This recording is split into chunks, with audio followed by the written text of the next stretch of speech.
ലൈംഗികതയ്ക്ക് അല്ലെങ്കിൽ ലൈംഗിക വിചാരങ്ങൾക്കൊക്കെ അടിമയായി കഴിഞ്ഞിട്ടുണ്ടെങ്കിൽ അതിൽ നിന്ന് നമുക്ക് എങ്ങനെ മാറാം എന്നതിനെ കുറിച്ച് നോക്കാം. ഏറ്റവും ആദ്യം നമ്മൾ മനസ്സിലാക്കേണ്ടത്, നമുക്ക് ഇത്തരത്തിലുള്ള കാമത്തിന് നമ്മൾ അടിമപ്പെട്ടിട്ടുണ്ടോ, നമുക്ക് മിതമായിട്ടുള്ള രീതി അല്ലെങ്കിൽ നമുക്ക് ആവശ്യമായിട്ടുള്ള ലൈംഗിക വിചാരങ്ങൾ അല്ലെങ്കിൽ ലൈംഗിക പ്രവർത്തനങ്ങൾ മാത്രമാണോ നമ്മുടെ ജീവിതത്തിൽ ഉള്ളത് എന്ന് മനസ്സിലാക്കിയെടുക്കുക. ഇനി നമുക്കൊരു പരിധിയിൽ കൂടുതൽ ഇത്തരത്തിലുള്ള പ്രശ്നങ്ങളുണ്ട്, അല്ലെങ്കിൽ ലൈംഗിക വിചാരമുണ്ട്, അല്ലെങ്കിൽ നമ്മൾ കൂടുതലായിട്ട് കാമത്തിന് അടിമയായിട്ടുണ്ട് എന്ന് മനസ്സിലാക്കി കഴിഞ്ഞിട്ടുണ്ടെങ്കിൽ നമ്മൾ ഏതെല്ലാം സാഹചര്യത്തിലാണ് ഇത്തരം ചിന്തകൾ നമ്മൾക്ക് വരുന്നത്, അല്ലെങ്കിൽ ഇത്തരത്തിലുള്ള പ്രവർത്തികൾ നമ്മൾ ചെയ്യുന്നത്, അതായത് സ്വയംഭോഗം എപ്പോഴൊക്കെയാണ് നമ്മൾ ചെയ്യുന്നത് എന്ന് മനസ്സിലാക്കുക. ഏറ്റവും കൂടുതൽ സ്വകാര്യതയുള്ള നിമിഷങ്ങളിലായിരിക്കും ഒരു വ്യക്തി അവരുടെ ലൈംഗിക ചിന്തകൾ അല്ലെങ്കിൽ ലൈംഗിക വികാരങ്ങളൊക്കെ പുറത്തെടുക്കുന്നത്. അപ്പോൾ നമ്മൾ തനിച്ചിരിക്കുന്ന സാഹചര്യം ഒഴിവാക്കുക. ഇനി അതല്ല എങ്കിൽ നമ്മൾ ഫോൺ ഉപയോഗിക്കുന്ന സമയത്തായിരിക്കും, ഒരുപക്ഷെ നമ്മൾ ഫോൺ സൈറ്റുകളൊക്കെ കണ്ടിട്ടായിരിക്കും ചിലപ്പോൾ ഇത്തരത്തിലുള്ള ചിന്തകൾ അല്ലെങ്കിൽ ആ സമയത്ത് അത്തരം കാര്യങ്ങളൊക്കെ ചെയ്യണം, സ്വയംഭോഗം ചെയ്യണം എന്നുള്ള തോന്നലുകളൊക്കെ വരുന്നത്. അപ്പോൾ നമ്മൾ കൂടുതൽ മൊബൈലിന്റെ ഉപയോഗം കുറയ്ക്കുക.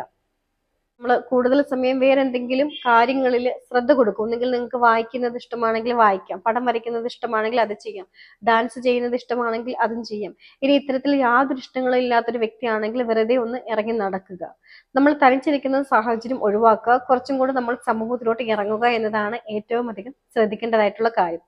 ഇതോടൊപ്പം തന്നെ നിങ്ങൾക്ക് യോഗ, പ്രാണായാമം, മെഡിറ്റേഷൻ ഇങ്ങനെയുള്ള കാര്യങ്ങളെല്ലാം തന്നെ ചെയ്യുന്നതും ഇത്തരത്തിൽ നിന്ന് നമുക്ക് വിടുതൽ ലഭിക്കുന്നതിന് സഹായിക്കുന്നുണ്ട്. ഇനി നിങ്ങൾക്ക് ഇത്തരം കാര്യങ്ങൾ ചെയ്യാൻ പറ്റുന്നില്ല, ഒട്ടും തന്നെ ശ്രദ്ധ കൊടുക്കാൻ പറ്റുന്നില്ല, ജീവിതത്തിൽ വളരെയധികം ബുദ്ധിമുട്ടാണ് എങ്കിൽ നിങ്ങൾക്ക് ഒരു ഡോക്ടറിന്റെ സേവനം തേടാവുന്നത് തന്നെയാണ്. അത് ലൈംഗിക ചിന്തയിൽ നിന്ന്, അതല്ലെങ്കിൽ നിങ്ങൾ കാമത്തിന് അടിമപ്പെട്ട് കഴിഞ്ഞാൽ അത് നമ്മുടെ കുടുംബജീവിതത്തെ മോശമായി തന്നെ ബാധിക്കുകയും ചെയ്യും. കാരണം നമ്മുടെ പങ്കാളിയുമായിട്ട് നമുക്ക് ലൈംഗിക ബന്ധത്തിനോട് താല്പര്യം ഉണ്ടാകുന്നില്ല. അതേപോലെ തന്നെ ലൈംഗിക ബന്ധത്തിൽ ഏർപ്പെട്ടാൽ തന്നെ അവിടെ നിന്നൊരു സംതൃപ്തി ലഭിക്കുന്നില്ല. നമ്മുടെ കുടുംബകാര്യങ്ങൾ നമുക്ക് ശ്രദ്ധിക്കാൻ പറ്റാതാവുന്നു. പങ്കാളിയോട് നല്ല രീതിയിൽ സംസാരിക്കാൻ കഴിയുന്നില്ല. കുട്ടികളുണ്ടെങ്കിൽ അവരുടെ കാര്യത്തിൽ ശ്രദ്ധ കൊടുക്കാൻ പറ്റുന്നില്ല. അങ്ങനെ ഒട്ടേറെ പ്രശ്നങ്ങൾ നമ്മുടെ കുടുംബജീവിതത്തിൽ ഉണ്ടാവുക തന്നെ ചെയ്യും. അപ്പോൾ നമ്മൾ ഏത് രീതിയിലാണ്, നമ്മൾ ഏതവസ്ഥയിലൂടെയാണ് കടന്നു പോകുന്നത് എന്ന് നമ്മൾ സ്വയം വിലയിരുത്തിയതിനു ശേഷം ആവശ്യമെങ്കിൽ ഒരു ഡോക്ടറിന്റെ സേവനം നിങ്ങൾക്ക് തേടാവുന്നത് തന്നെയാണ്.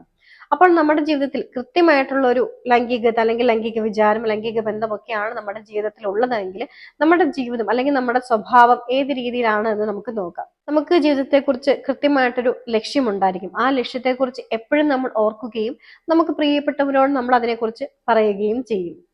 നമ്മൾ ഉത്സാഹഭരിതരായിട്ടുണ്ട്, നമ്മുടെ ശരീരത്തിനും മനസ്സിനും കൂടുതൽ ബലം ഉണ്ടാവുകയും നമ്മൾ എല്ലായ്പ്പോഴും തന്നെ സന്തോഷത്തിലായിരിക്കും, അല്ലെങ്കിൽ ഒരു ഉന്മേഷത്തോടു കൂടി ഇരിക്കുന്ന വ്യക്തിയായിരിക്കും. സ്വയംഭോഗം എന്നത് ശരീരത്തിന് ആവശ്യമായ രീതിയിലായിരിക്കും. അതല്ല എങ്കിൽ ലൈംഗിക ബന്ധം എന്ന് പറയുന്നതും നമുക്ക് ആവശ്യമായിട്ടുള്ള രീതിയിലായിരിക്കും നമ്മുടെ ജീവിതത്തിൽ ഉണ്ടാവുന്നത്. നമ്മുടെ ആഗ്രഹങ്ങൾ, ലക്ഷ്യങ്ങൾ എന്തൊക്കെയാണെന്ന് മനസ്സിലാക്കുകയും അത് നമ്മൾ നേടിയെടുക്കുകയും ചെയ്യുന്നു. അതുകൊണ്ട് തന്നെ നമുക്ക് മറ്റുള്ളവരിൽ നിന്ന് നല്ല